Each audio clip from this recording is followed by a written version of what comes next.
Welcome down to my 9-foot homemade oak bar. Pour yourself a cold one. You are listening to Bucs in the Basement. My name's Chris, and Craig here is the biggest Pirates fan you'll ever meet. Let's talk Pirates baseball now. Welcome to Bucs in the Basement. Now I see the changes in this town. They change, they say one thing, but then the next day it's different. They change, but they don't know what they want. All they do is change.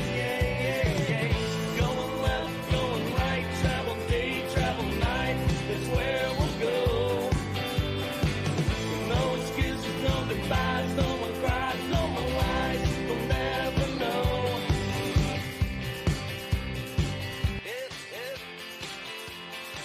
And bellying up to the 9-foot homemade oak bar or my basement right now because I'm drinking some coffee. It's early. Always talking Buccos. Talked Buccos for about a half an hour before we even recorded this, which was a good time. Maybe we'll talk about some of that stuff. Maybe we won't. But there is a ton of stuff to talk about with the Pirates sitting 44-48, 3 games out of the wild card. Lost a tough one in Milwaukee last night. So are the Pirates teetering between contending and pretending? It's different every day. Bringing in for the first time, and this is not nepotism. This is not a Bronny James situation whatsoever. I am bringing in JT Toth. I'm Craig Toth. He's JT Toth. Maybe related, maybe not. We're not sure at all. From Draft Nation to talk everything Pittsburgh Pirates, the draft coming up, the All-Star game coming up, conflicting reports coming out of 115 Federal. JT, how you doing, brother? I'm doing great, man. Great to be with another Toth, man. About 10 years ago, I probably knew about 3 Toths other than my family, if that. Now I know a ton of them, so it's crazy. Running into Toss every time you turn around, man. But yeah, from Draft Nation, you guys are doing a lot of great work over there, not only on, Major League Baseball, but also NFL, NHL, NBA. I mean, everything. You guys are keeping yourselves busy. Today, we're going to be talking straight Pirates. And the first thing I want to get into that we were kind of talking about before the show is all these rumors that are coming out, these hot takes. You have John Parado coming out saying that the front office is furious. DK comes back out and says, I'm not going to tell you, nonfiction. And then you have Paul Zeiss with the Taylor Ward. It's getting to the finish line. And Robert Murray, MLB Insider, comes out and says that wasn't true. Said that DK's rumor about Jared Jones and Jackson Holiday was not true. I mean, dude, there is just so much stuff that we are already mad enough as Pirates fans. Are they just trying to make us more mad, dude?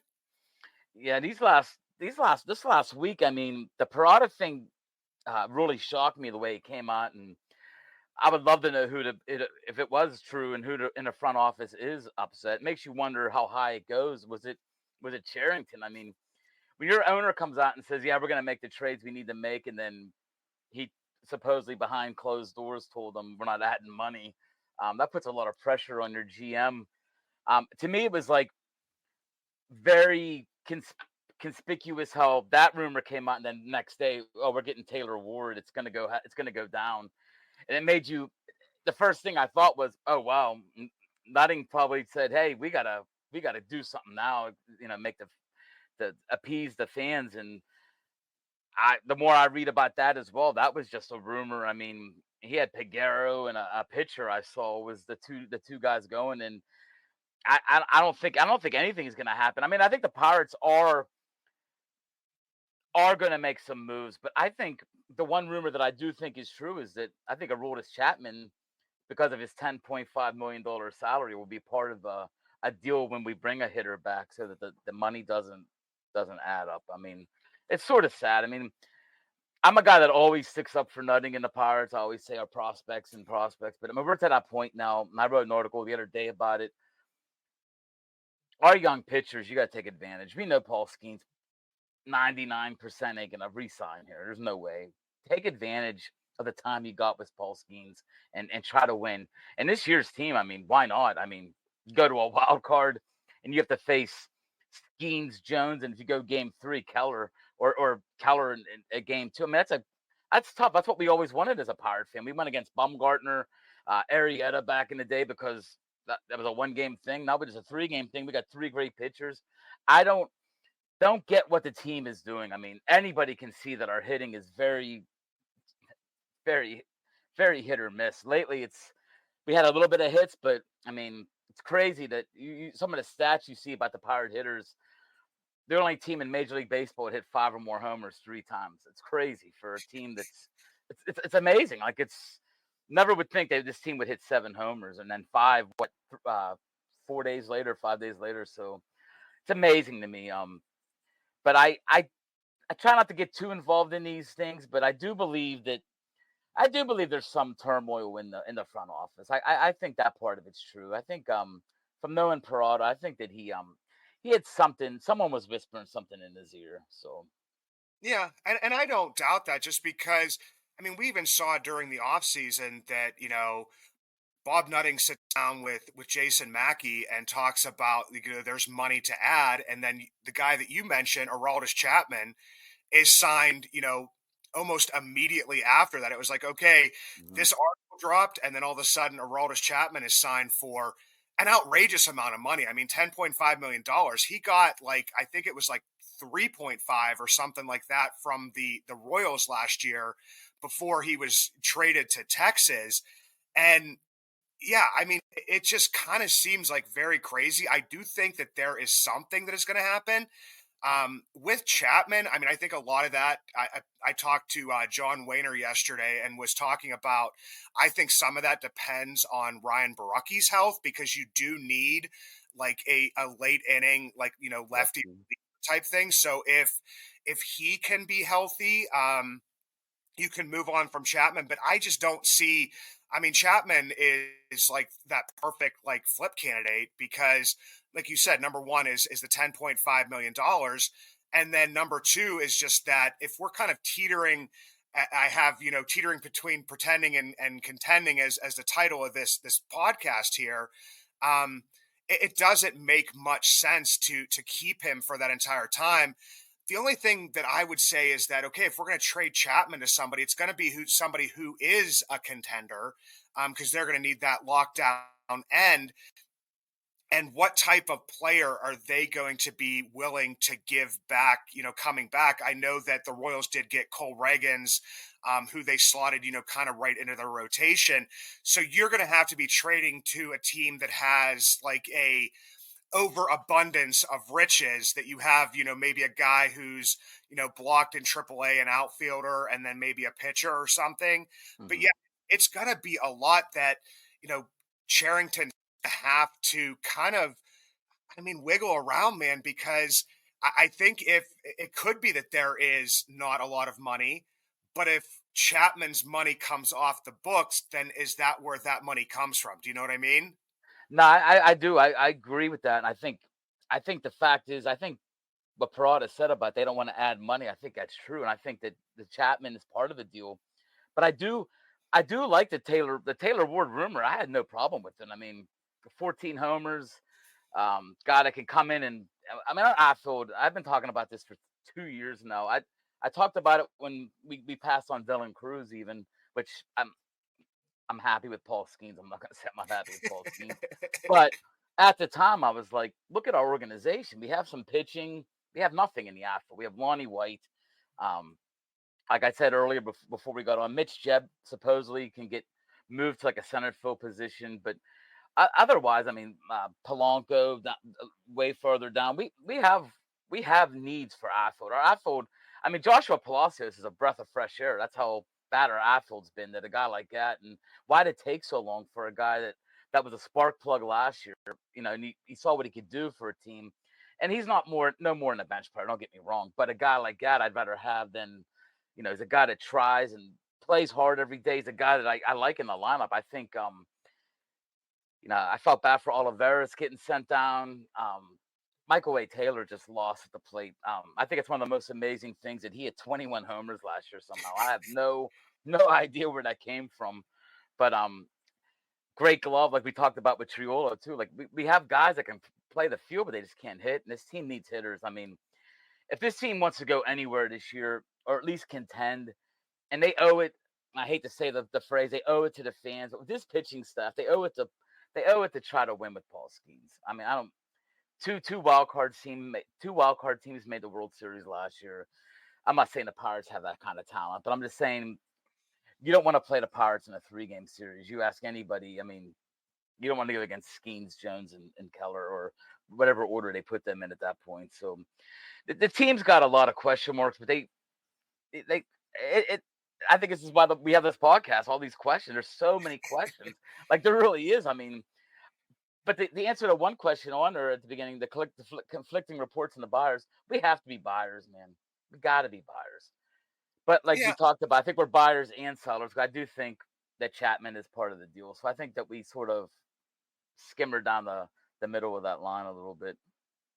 Yeah, and the tough part here is that, right now you have, the Jones injury, you have the Bailey Falter injury, and you could see that with Falter there was like some stuff going on, even in some starts before that, there maybe had been something lingering, and he's not like obviously like an answer. He's not the Skeens, he's not the Jones, he's not the Keller, but if he's like Great your number fifth 4. guy, then Yeah. yeah, and you feel I like good it. about that. But what they've done with like Luis Ortiz, and brought him back in there, Priester, I believe is a guy that, I mean, he could be like you got your top 3, and then you got a bunch of guys you could fill in that 4 and 5. Mhm. And then you talk about the outfield. You have Brian Reynolds, who's going to be your consummate professional and who is going to be, your all-star, he's going to be your ball player in the outfield. But then you have a bunch of fourth outfielders and bench pieces filling that out.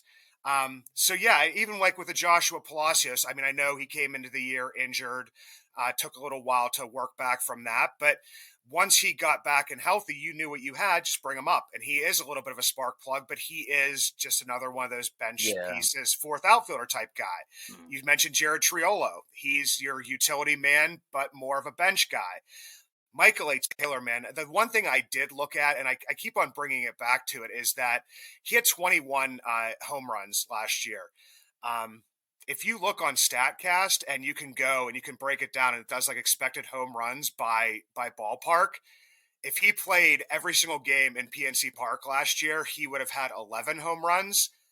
But man, I still, even at that point in time when I talked about that when they signed him, man, you expected more than this. I still expected maybe 8 to 10 home runs from him. You know what I mean? Like, Yeah, definitely. and dude, and you're getting like a 4 for 4 night, and you're thinking, okay, maybe he's gonna break back out, and then you get an 0 for 3 night where he strikes out like twice, dude. It's been crazy. But like the next thing that was on there is the buyers and sellers, and like you said, I think they can do both. I mean, I think they would like to sell, Martin Perez if they could. Obviously had a rough outing last night after he's been like kind of up and down as well. I think they were hoping to maybe sell Marco Gonzalez, but I don't know if he's going to, beef up enough innings before the trade deadline. He may be like a toss in piece there, but yeah, I mean, man, you have to do something to improve this team. And I think it has to be in the outfield. Oh, there's no doubt. I mean, you look at the prospects in the organization, and not even just the prospects, but on, like you said, on the team right now. I mean, Sawinski shouldn't be a starter in the league right now. Olivares has got sent down.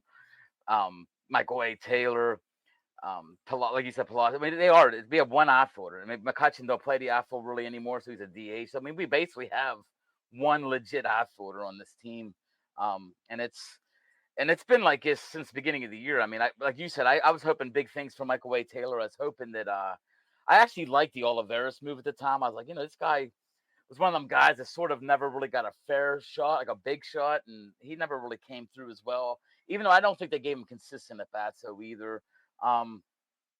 They got to make a move for an outfielder. I mean, Taylor Ward's a start. I think the Luis Roberts stuff is like it's just a total. Hey, he's on the block, and then you have people to just make up trades with the Pirates, and that ain't never gonna happen. But there's definitely outfielders out there for the taking. I mean, De La Cruz in Miami. I don't know what it would take to get him. But like I said in my article about Charrington, he's like a little kid collecting baseball cards. Like you got to somehow give 3 of your decent cards away to get one good card that's gonna to help you out now. And I think he's just afraid to lose prospects. I mean, I don't know if it uh, the Pirate way is scary because, like you already mentioned, they signed Chapman the day after he talked about adding money. Remember the Archer trade was right after a thing about, hey, we're gonna be active this year and make one of the worst trades in baseball history. That turned out to be not quite as bad because of the Austin Meadows situation, but still a bad trade. And then you got this thing that just happened with the news. I got worried, like, oh no, we're gonna, is nothing gonna force Charrington to pull a gun on something that maybe we shouldn't do, but just because he wants to shut up the rumors. So, but the Taylor Ward one didn't bother me. I thought that was a legit. I thought it was a legit. It would have been a legit trade. I have no problem giving up Piguero. And if we give up a C or a C plus prospect pitcher for Taylor Ward, you got him for a couple years.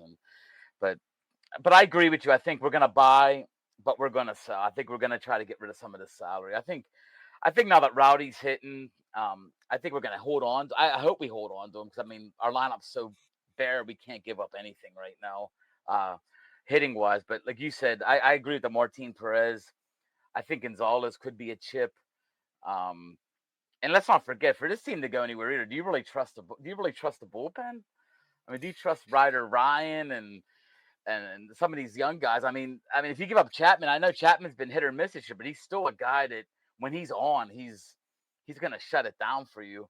Um, I think the bullpen's another question mark. So I think outfield bullpen are the two things you really got to look at, and then it depends on Falter. If Falter's out for a while, you can't have 4 and 5 be, like Ortiz at 4, and then I hate how they keep running these relief starts and stuff. They drive me insane. I mean, especially in a big series, it's like we just win a game, and all of a sudden, like Ladzinski's starting the next game. You're like, oh man, like, and we were winning them for a couple. We won like a couple in a row there because Ortiz bailed us out with big middle innings, but to answer the question, we got to be buyers. I mean, if this team's gonna take advantage of having a Paul Skeens, you got to do whatever you can each year, and I think that's gonna be the thing that Nunning's gonna have to step up and gonna have to add some money. 86 million just nowadays is just it's a joke. I mean, it really is. I mean, I get Oakland's being low because they're going through a change and moving, and I guarantee going into next year, I bet you Oakland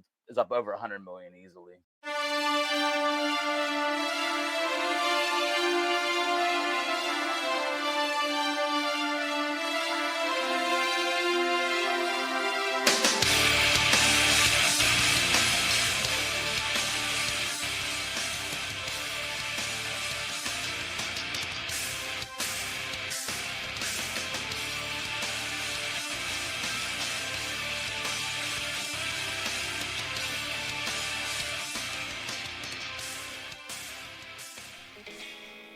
If you ever see me out and about in Pittsburgh, you will always recognize me, and not just because of the white beard, but also because of the Y that is always on top of my head, the hat I always wear. The Yins brand, proud partners with Bucs in the Basement. 3 dynasties, 1 brand, Yins. Finally, 1 brand to rep all black and gold. Follow at Shop Yins for new merch drops and giveaways. Order online at www.shopyins, the emphasis on the 2 Z's, high quality comfort, lightweight materials, a new modern look for the black and gold, made for Yins by a Yinzer. Chris and I have talked about a million times about what team we should be like, and even with a team like the Tampa Bay Rays, they do spend at times when they need to. I mean, a lot of times it doesn't it's like, oh well, the cheap Rays, but then they go out and they I remember signing Charlie Morton because they had a hole and they gave him a decent amount of money. So they will make that kind of stuff happen, and for the Pirates to then take that $10.5 million and say we're going to do Aroldis Chapman, that to me was kind of weird. But the bullpen, yeah, because you have David Bednar, who when he's on is one of the best relievers and one of the best closers in the game, but honestly, he has a back issue. Mhm. And I always mention I'm not a a finely tuned athlete, but I have a back issue, and there's times where like it just comes and goes, and it's always going to be a problem. Do you know what I mean? The Mhm. same thing with Brian Hayes. Somebody I saw out there said, "Oh, well, Brian just needs to go get surgery." Well, not every back issue, needs surgery and can be corrected by surgery. Some of it is just, pain management and different stuff like that. And I think that what we're seeing with Brian Hayes at this point in time is that, yes, I believe that, he did get some help, from John Nunnally. But I also believe he got some help from Andy Haynes before that. But he also went on a tear after he was out for a month and rested his back for a month and Mhm. got right. And now he went out, for a portion of the season. And I think that because of underperformances by other players, he had to come back quicker than he needed to, or maybe could have, because man, he's just, you can't have Brian Hayes be under 600 in his OPS and, Mhm. and be a competitive team. Like I've always said, if he is even close to league average, which he's not even close at this point in time, you can forgive that because of the defense. Well, even now, I even looked, is the defense is not as high as it was last year, which was out of this world. So you have him not as good as he was last year defensively, and then falling off the cliff offensively. And him, you have to put him at like, 7, 8, 9 in the lineup. Well, you already have 3 or 4 other guys on the team that That's should the be hitting long 7, 8, 9. So Mhm. it's like, okay, well, we'll put him 7, 8, 9. Well, then who are you moving up to 6? Do you know what I mean? I agree. He's one of the harder players to watch, and I understand his back does hurt because like there's times you can tell too. I mean, he doesn't run out a lot of balls anymore. I mean, he literally, and that's one thing that drives me nuts watching the games is like even O'Neal Cruz sometimes with his speed, I watch him sometimes just lollygag down the line. But Hayes is a guy that doesn't show much emotion. So to me, he's almost looks like he is in pain. He's never shows an up, never gets down, just very he almost looks like he's going through the motions at times hitting, and it's and let's also say too, I don't know what the stat is on it, but he hits a lot of atom balls. I mean, a lot of line drives at people. Even in the outfield, he's not hitting gap shots, but he's hitting liners right at the center fielder, right at the left fielder. Um, but I agree. I mean, he's the guy. I mean, they booed Rowdy Tellez for how long, and this is the guy that literally the money he gets and his like I said, his defense is a little off this year. They may need to, and I know people in Pittsburgh will get mad, but they may need to, like you just said, just shut him down for a month. Like, hey, we said him, you should have shut him down for July. You already had the All Star break. Hey, man, we're gonna put you on the IL. Come back in August. Maybe he gives you that, like you said, like last year. Last year's second half, it was unbelievable. Everything he hit was a rocket to the gap. I mean, he was a doubles machine, and maybe that's part of the reason his defense is a little off this year as well. I mean, you know how that is. I mean, I have a sore back too. I mean, I have had spine issues in that, and I lay down a certain way and get up. I walk like a question mark for the first 10 steps before I can pop back up. And I know as a guy that's played baseball, if your back's hurting at all, try throwing a ball from third to first, and you got like a split second to get a guy out. And that's I could see it in him. I could tell there's something wrong, and maybe that's the thing we do. Go out and get maybe go out and get a guy even for this year, like a step up from Chiola with the bat, and try to bring a guy like that and let Hayes rest up. I mean, that could be another option. I mean, I know people in Pittsburgh will be like, "Oh, he's hurt again." I see that all the time on Twitter. Oh, he's don't worry, Hayes will be hurt again. I'm like, he's hurt already. Like he's not He's hurt playing again. hurt. Yeah, he's been hurt. So that might be an option there too. And to get back to your buyers and sellers, the other thing we didn't even mention, like, are the Pirates going to shut Skeens or Jones down late in the year? Um, they're very even though he threw 107 pitches the other day, and that sort of like set me for a loop. Like maybe Skeens is one of them guys that's like, look, man, I'm not going to get hurt. I'm a guy that's just pitch me the rest of the year. But that's the other thing I worry about is Jones going to get set down at the end of the year, and that's going to be a way management's going to be like, we're not going to be buyers yet this year because these guys got to still get their arms. There's a lot of questions, man. There really is, and it's going to come down to how the Pirates feel. And 3 games out of the wild card, you got to go for it, man. three Yep. wild card spots. And with the bats, when the bats get hot, you see what our team is like. Our pitching's unbelievable. You turn on a Pirate game, there's a 90% chance it's 0-0 fourth, fifth inning, like 0-0 fourth, fifth inning. And people always, our batting sucks. But look at our pitching. It's 0-0 fourth or fifth inning every game. Then teams start to put runs up. So it's crazy. This team is one of the most unique teams I remember watching in a long time because we get great pitching and our hitting just leaves us for weeks at a time. It's crazy. Yeah, and I think with like Jones out right now, Jones they're saying is out for to a month and a half. It's like, okay, well then when he comes back, are we talking about maybe Skeens not being there? Like you're That's what I'm saying worried about too, man. with like the inning management and stuff. And I know it's their goal. They say it's their goal to have them, both be there for the end of the season. Well, we all have goals, and sometimes those aren't achieved. But I mean, I did bring somebody on who is from Draft Nation, and we haven't even touched on the draft yet. But it's going to be in conjunction. They have the big, Major League Baseball thing now. We have Brian Reynolds as an All-Star, Paul Skeens as an All-Star, in discussions for possibly starting the game. I know everybody in Pittsburgh wants to see him start the game and go up against the best hitters in the American League. But with the draft, us drafting ninth, it's a weird spot to be in, man. Every single time I see a mock draft come out, I just had Joe Doyle on. Before we jumped on here, we talked about Jonathan Mayo. He just put out another mock draft again today, and it's another different player that is being rumored to the Pirates. This time it's Tibbs. Before it was JJ Weatherholt. Before that it was a couple high school bats. But man, I mean, it's all going to depend on how the people. We're actually like kind of waiting to see what happens in front of us. I don't know if they Pirates even have their mind made up yet. I don't think they do. And I always tell people, like, this is the one draft I wish the Pirates had their 99, 100 loss season the year before, because the first basemen are talented, very talented at the top of this draft. Condon from Georgia, Caglianone from Florida. Then you got that Nick Kurtz, who Kurtz has a possibility of dropping to the Pirates. But the Pirates have never had a good first. It's been a long time since we've had a first baseman we can consider, since Josh Bell or even before that. But our first baseman in this organization has been rough for years.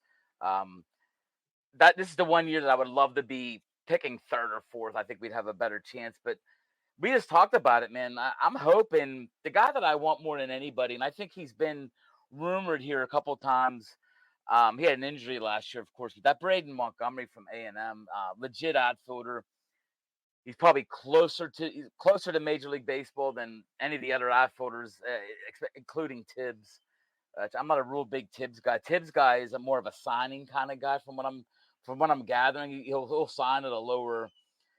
He'll be a lower first round signing. So the Pirates like guys like that, because if they do it right, they get a couple. Like they did that year with Bubba Chandler, and that you add money to your second and third round picks. But I want Braden Montgomery. That's the guy that I want. I want an outfielder. The young kid too. I don't mind Connor Griffin. He could play short. He could play outfield. He does a little bit of both.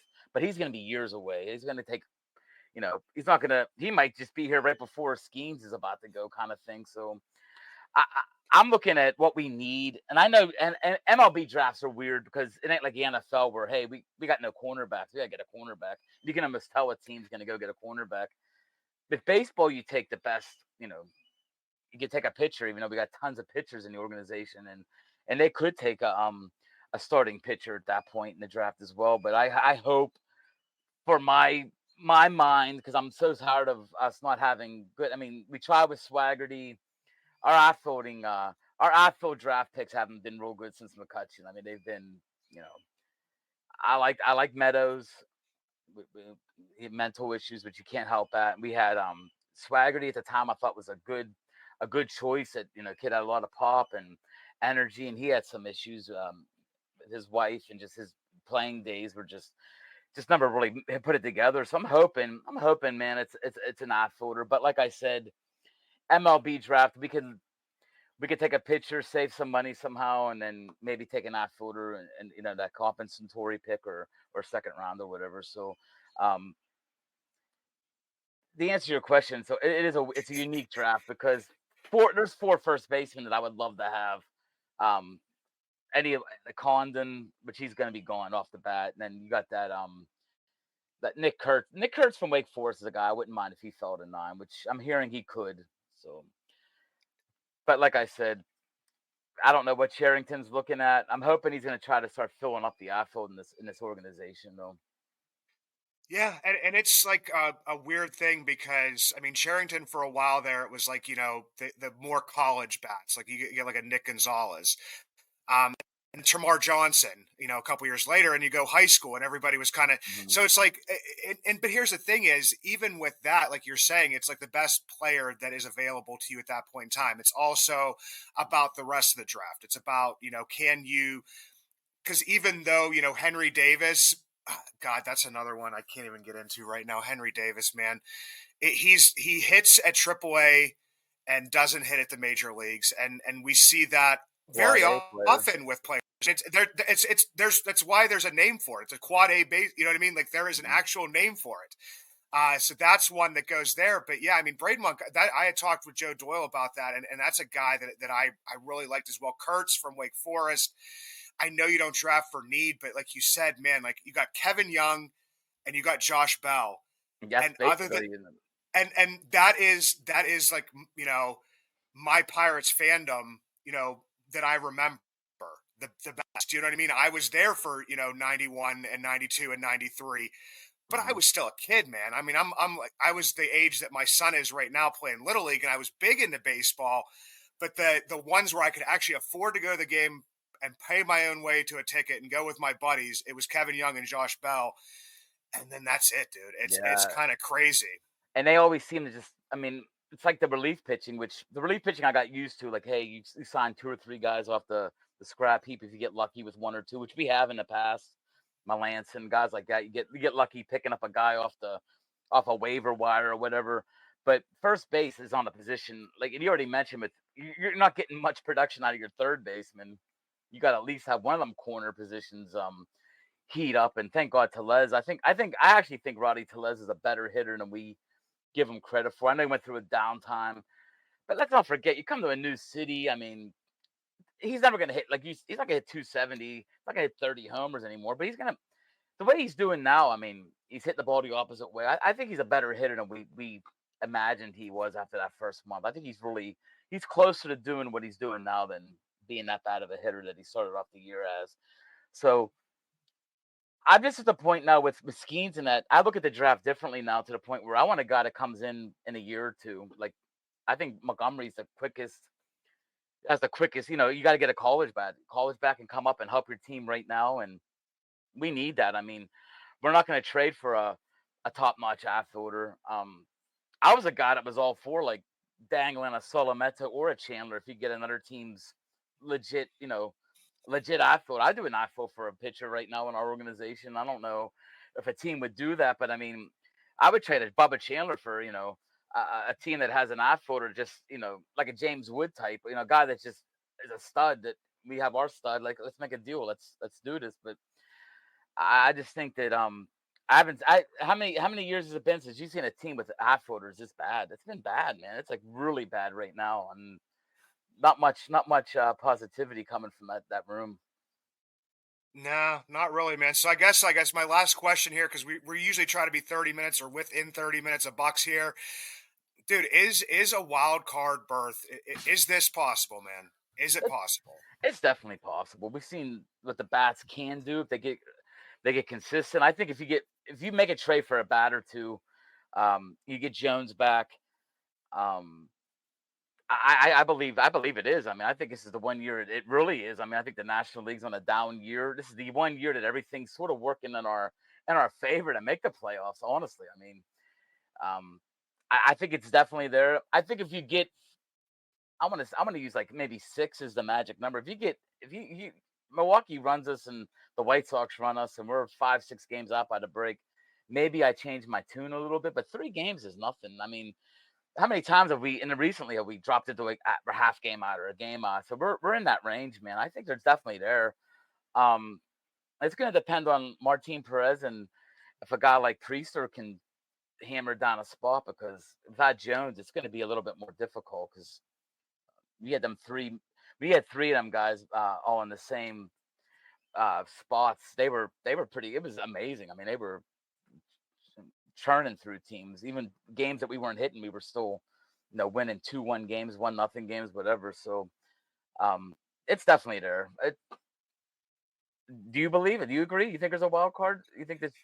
I want to, and I do, as a fan. And like you said, 3 games out, it's not insurmountable. We saw a team that we pretty much had written off for dead in the St. Louis Cardinals go on a run and get hot. And even when they do, kind of lose some games here and there, they're holding themselves in the wild card contention. And I see that, especially with the pitching. If the hitting comes around, and you mentioned it, Tellez doesn't have to be on the tear that he's on now, but if he's just a more consistent hitter, that definitely helps. Reynolds obviously, isn't gonna hit 400 for the rest of the season, but he's a consummate professional.